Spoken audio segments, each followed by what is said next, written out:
আমার ভাইরা বাবারা, একজন তালিবুল ইলম অত্যন্ত গরীব, পড়ালেখা করতে পারেন না, হারিকেন নাই, তেল নাই, সিমটি নাই, কিছু নাই। দূরে একজন বড়লোক ভাইয়ের সামনে একটা লাইট জ্বলে, ওখানেই লেখাপড়া করতেন, কোরআন পড়তেন, তাও এটা বন্ধ করে দিছে, পড়তে পারেন নাই।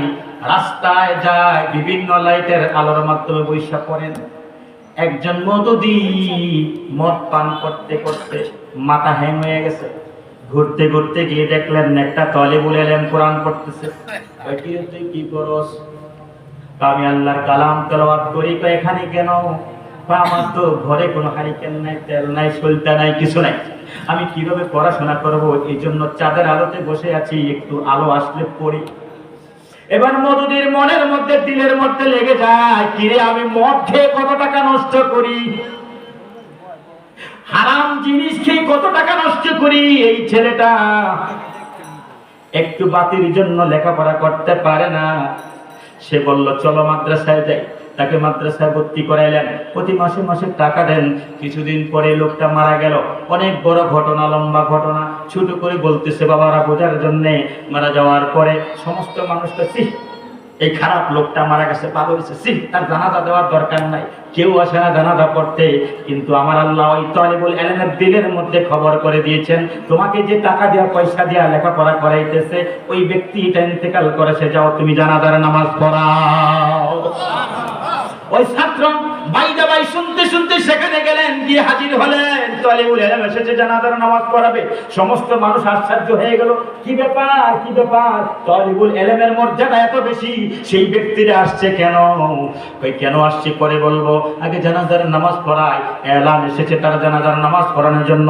জানাজার নামাজ পড়াইলেন, দাফন করলেন। এই বাচ্চাকে ধরা হলো, এই তুমি জানাজার নামাজ পড়তে কেন আসলা? এই লোকটা তো ভালো না, মদুদি, খারাপ লোক, সমাজ থেকে কীট নষ্ট হয়ে গেছে, তুমি তার জানাজা কেন পড়াইলা, দাফন কেন করাইলা?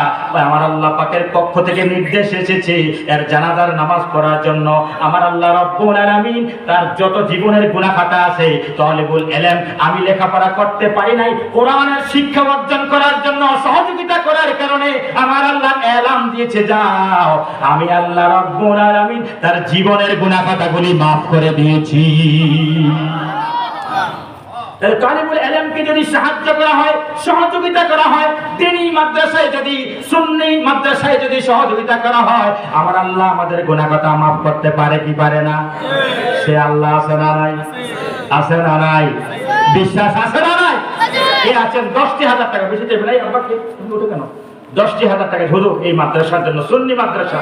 আমরা তো টাকা পয়সা দিয়ে একেবারে বহুত বড় কিছু করতে পারি না, সুন্নির একটু গরিবই থাকে, তারপরে গরিবরা, আল্লাহ কোরআনে বলেছেন লান তারালুল বিররা হাত্তা তুনফিকু মিম্মা তুহিব্বুন, তুমি দান করো। কেমনে?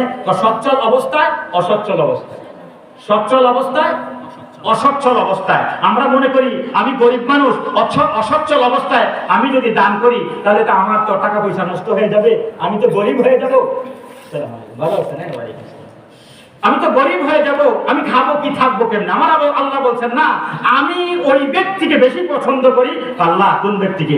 যে অসচ্ছল অবস্থায় দান করে, আমি আল্লাহ তাকে বেশি পছন্দ করি। সুবহানাল্লাহ। তো অসচ্ছল অবস্থায় দান করলে কে পছন্দ করেন?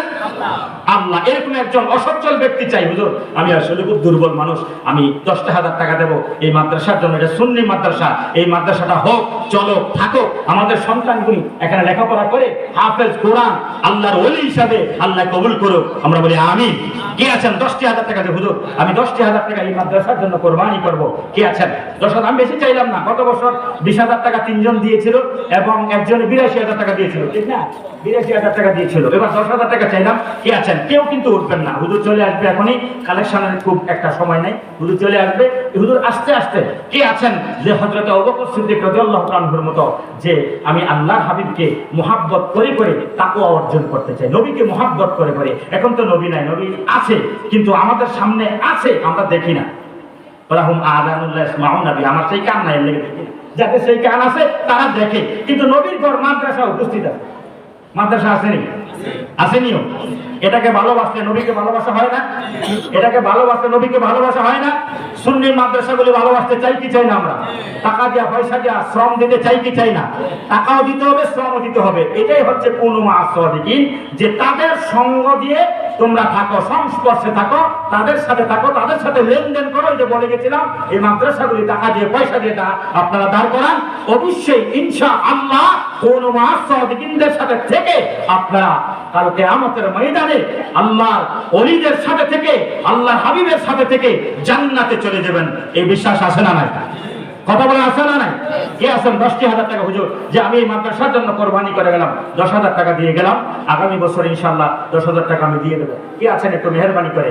হযরত ওমরের মতো আল্লাহর নবী, প্রিয় নবী সাল্লাল্লাহু আলাইহি ওয়াসাল্লাম বলেছেন যে কে আছো আমার যুদ্ধের ময়দানে যেতে হবে, কে আছো আমাকে দান করবে? তখন হযরত ওমর রাদিয়াল্লাহু আনহু চিন্তা করলেন, বুঝছি আজকে আমি হযরত আবু বকরকে হারিয়ে দেব। তো কেমনে?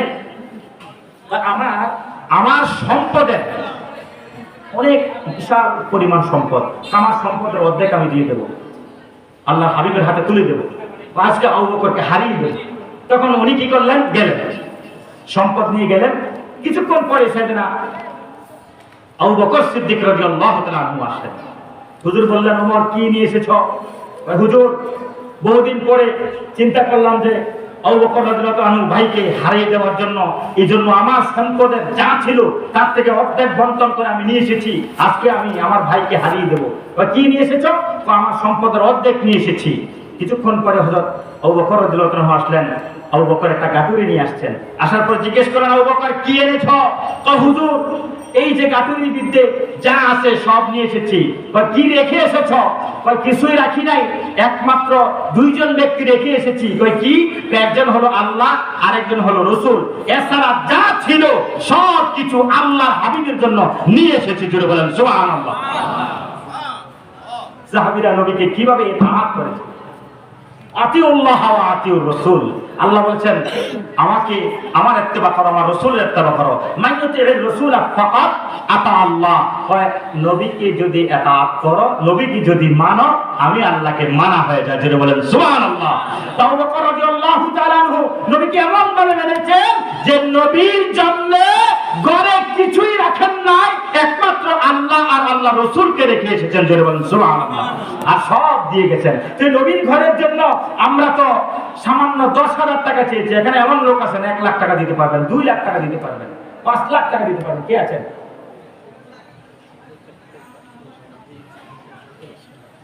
নারে তাকবীর, না আওয়াজ হয় না, আওয়াজ তো দিবেন একটু। নারে তাকবীর, নারে রিসালাত, আহলে সুন্নাত ওয়াল জামাত জিন্দাবাদ জিন্দাবাদ। হাজী শামসুল হক সাহেব, শামসুল হক সাহেব জিন্দাবাদ জিন্দাবাদ। 10,000 টাকা দিয়েছেন, নগদ দিয়েছেন, বলে মারহাবা। আল্লাহ দানকে কবুল করো, দানের খবর সোনার মদিনায় পৌঁছে দাও। আল্লাহ গো, নিজে বয়স্ক, দাড়ি পেকে গেছেন, মা বাবার কথা স্মরণ করে এই মাদ্রাসার সেক্রেটারি আমার ভাইরা বাবারা নিজেই বয়োবৃদ্ধ হয়ে গেছেন, মা বাবার কথা মনে পড়েছে। আমার আল্লাহ বলেন, আমার আল্লাহ বলেন আমার ইবাদতের পরে মা বাবার খেদমত করো। যার মা নাই রে, যার বাবা নাই রে, দেখছেন হাজী নুরুল হক সাহেব, ওনার মাও নাই বাবাও নাই, মা বাবার কথা স্মরণ করে নগদ 10,000 টাকা দিয়েছেন। জোরে বলেন মারহাবা।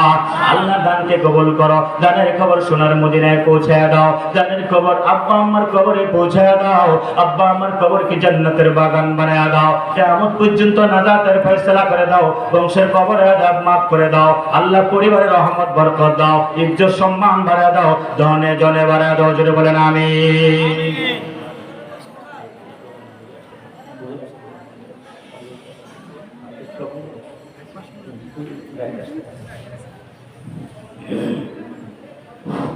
হ্যালো, নারে তাকবীর, আল্লাহ